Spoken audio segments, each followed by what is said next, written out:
Grilled on Capitol Hill for allegedly censoring conservative voices in a hearing led by Senator Ted Cruz. Recently, the CEO of Twitter, Jack Dorsey, said, quote, "I don't believe that we can afford to take a neutral stance anymore. I don't believe that we should optimize for neutrality." Does this represent the policy of Twitter?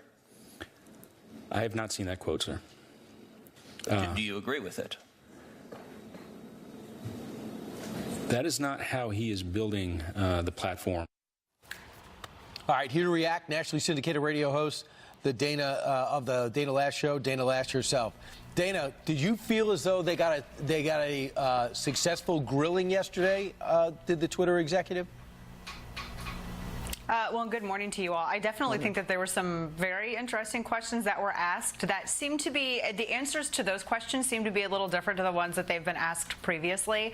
I mean, the big thing that's coming up, and one of the things that Cruz is alluding to, something that I know you've spoken with Senator Josh Hawley, and he's definitely talked about, is whether or not Twitter, with its behavior, still merits protection under Section 230 of the Communications Decency Act. And this is ultimately the thing that separates Twitter and Facebook and these other platforms from being considered publishers, and with that having all of the liability that publishers have. If they are just the public square with no political animus, right, and they are not incorporating bias into the way they operate or how they select certain tweets or certain posts to appear, they're just, it's just like coming from the water spout, then that's one thing, then that's, that's the form. But if they're considered a publisher, imagine the liability that they might assume in that case. And I don't know how any platform could continue to operate under such liability. And that's the big question that some of these senators are raising. And I have to say, these social media platforms,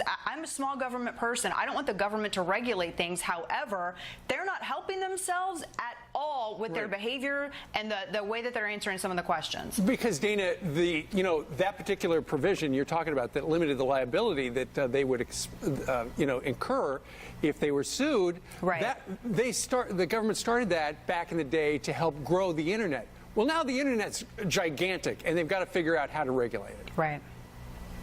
Yeah, exactly. And of course, there's so many cases. I know everyone's familiar with the case of the Canadian feminist Megan Murphy, who simply was asking, and this woman had no ill will, she was simply asking genuinely from an academic purpose about transgenderism and saying, well, how is it that someone who identifies as such can claim to be such when they weren't born in a certain way? Right. And she was suspended permanently. So she's actually filing suit. That's one of the more high-profile cases. And Twitter actually amended its terms of service to include behavior, I guess, that they thought it was out of bounds for Megan Murphy to have a conversation about it, a genuine intellectually based one. Every time I watch a Facebook executive, Twitter executive come up to Capitol Hill, it reminds me so much of what happened with the IRS and the Tea Parties.